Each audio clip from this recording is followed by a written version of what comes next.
आज 25 दिवस झालेत. आमच्या घरचे नुसतं परेशान आहेत.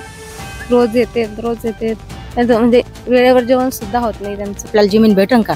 कुठं भेटणार आहे का आपल्याला जमीन? नाही भेटणार ना. सरकारनं भाव वाढवून द्यायला पाहिजे ना. सगळ्याचे झाडं झुडपं विहिरी घर हे त्याचं डबल मूल्यांकन करण्यात यावं ते धाडलेलं नसल्यामुळं आज जमिनीवरच पोट भरतं आपलं. पैसे घेऊन काय करतो? शेतकऱ्यासाठी जमिनीचा भाव वाढवून द्यावा, नाही तर आम्ही आत्मदहन करू.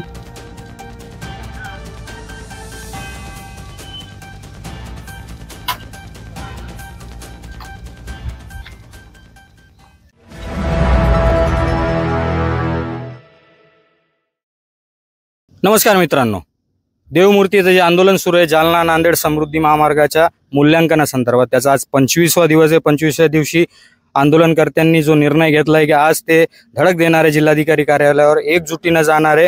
कारण 25 दिवस झाले अद्यापपर्यंत तोडगा निघालेला नाही. साधी विचारणा सुद्धा झालेली नाही. विचारणा जी झाली आहे ती सुनावणी जी त्यांनी ठरवली होती, सुनावणीमध्ये काही जे लोकलचे मुद्दे त्यांच्या हातात होते त्यांनी ऐकून जरूर घेतले, पण आतापर्यंत लेखी काही दिलेलं नाही. त्याच्यामुळं आता आंदोलनकर्त्यांच्या भावना ह्या तीव्र होताना दिसतात आहे. आज जसं आपण पाठीमागं बघत आहात की पूर्ण जे शेतकरी बांधव आहेत ते जमा झालेले आहे. महिला वर्ग देखील मोठ्या प्रमाणात जमा झालेला आहे. लेकरा बाळांसह जसं आवाहन केलं होतं की लेकरा बाळांसह आज जिल्हाधिकारी कार्यालयावर धडक मारणार. आपण जाणून घेऊया यांच्या काय भावना आहे. ताई, तुम्ही इथं आंदोलनाला आलेले, आज तुम्ही जिल्हाधिकारी कार्यालयात जातात, आज नेमक्या काय भावना आहे? 25वा दिवस आहे आंदोलनाचा. आज 25 दिवस झालेत. आमच्या घरचे नुसतं परेशान आहेत. रोज येते त्यांचं म्हणजे वेळेवर जेवण सुद्धा होत नाही त्यांचं. बाकीचे जे काम आहे घरचे ते पण नाही होऊ शकत. आणि सरकारने माझी ही मागणी आहे की त्यांना जे मूल्यांकन आहे ते व्यवस्थितपणे द्यावं, ही माझी इच्छा.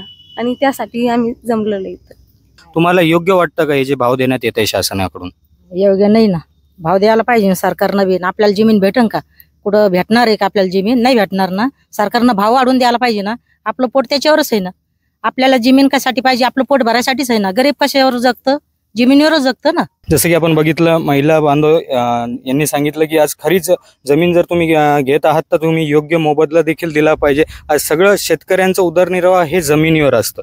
आज आपण जाणून घेऊया इथं जे शेतकरी आहे की दादा, आज काय भावना आहे? 25 दिवस आज तुम्ही निर्णय घेतलाय जिल्हाधिकारी कार्यालयावर जायचं.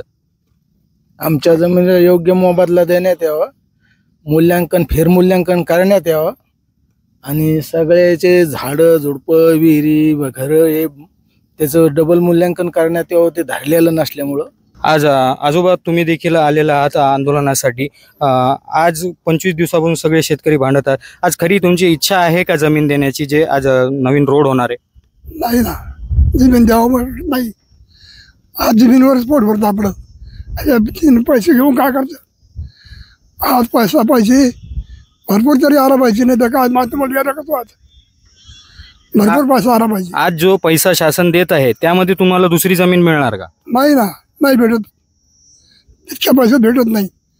आज जमीन आमची 40-50 लाखाची आहे. शासन काय भाव देतोय? शासन काय भाव दिलाय? अरे काय 20 म्हणतात, काही 13 म्हणतात, काही समजत नाही. काय भाव द्यायला काही समजा मला. किती वर्षापासून तुम्ही जमीन घेतलेली आहे? कधीपासून तुम्ही ही जमीन तुमच्या याच्यात तुम्ही शेती करताय? शेती आज बऱ्याच दिवसात करतो.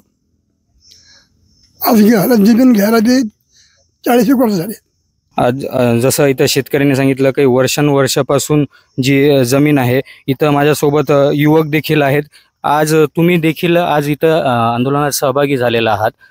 काय नेमक्या भावना आहेत? आमचं म्हणणं असं आहे की शेतकऱ्यासाठी जमिनीचा भाव वाढवून द्यावा, नाही तर आम्ही आत्मदहन करू.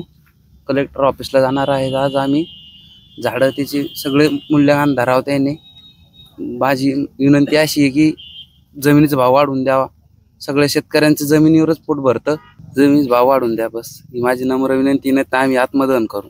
ज्याप्रमाणे आज आपण त्यांच्या भावना जाणून घेतल्या, आम्ही बाईटच्या लिमिटेशन असल्यामुळे काही मोजक्या शेतकऱ्यांच्या भावना तुम्हाला दाखवल्या, पण इथं बसलेल्या प्रत्येकाची हीच भावना आहे की जर जमीन तुम्ही घेत आहात तर त्याचं योग्य मूल्यांकन, योग्य मावेजा, योग्य पैसा देणं तुम्हाला बंधनकारक आहे. कारण तुम्ही रोड तुम्हाला बनवायचं आहे, रोड सरकार बनवतंय आणि जमीन आमची बळजबरीनं जेव्हा घेतंय तेव्हा योग्य मूल्यांकन सुद्धा देत नाही. आणि व्यवहार झालेला नसताना, काही ठरलेलं नसताना, अजून तोडगा निघलेला नसताना इकडे एकीकडे मशिनरीज येऊन थांबलेल्या आहे. त्यांना भीती ही होती आहे की उद्या चालून या मशिनरी इथं कधी कब्जा येतील, आमच्या जमिनीवर कसा कब्जा होईल, तर शेवटी त्यांच्यापुढे आत्मदानापेक्षा दुसरा कोणता पर्याय उरलेला नाही, अशी भावना त्यांनी व्यक्त केली. आणि एकीकडे जर आपण बघितलं 7-8 वर्ष पहिले मुंबई नागपूर समृद्धी महामार्ग ची अधिसूचना निघाली होती. तो रोड कम्प्लीटही झालाय, तयार सुद्धा झालाय, पण आतापर्यंत ऐकवत नाही की तिथं कोणत्या शेतकऱ्याला आंदोलन करण्याची वेळ आली. तर मग हा मराठवाड्यावर अन्याय का, मराठवाड्यातील शेतकऱ्यांवर अन्याय का, जालना नांदेड समृद्धी बाधित शेतकऱ्यांवर अन्याय का, हा प्रश्न निर्माण होतो. या संदर्भात लवकरात लवकर तोडगा निघेल हीच अपेक्षा. मी अनुप राठी, आपण पाहतात पार्श्वभूमी डिजिटल.